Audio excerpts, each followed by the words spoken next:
নমস্কার। একটা জিনিস যেটা বলতে এলাম সেটা হচ্ছে একটা মিনিমাম ওয়েজ আছে, একটা লিভিং ওয়েজ আছে।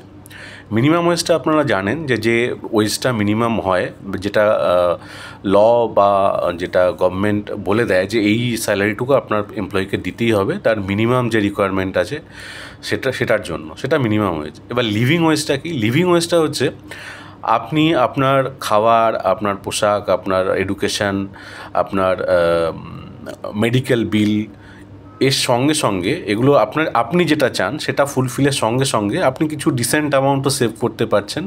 এই রকম স্যালারি যারা পান সেটা হচ্ছে লিভিং ওয়েজ স্যালারি। এবার মজার কথা যেটা, সেটা সমস্ত পৃথিবীর যত এমপ্লয়ি আছে তাদের মধ্যে মাত্র 24% এমপ্লয়ি এই লিভিং ওয়েজটা পান। বাকি যারা, এবার হিসেব করে দেখুন, বাকি প্রায় 70%, মোর দ্যান 70% এমপ্লয়ি কিন্তু ওই মিনিমাম ওয়েজই আটকে আছেন। নমস্কার।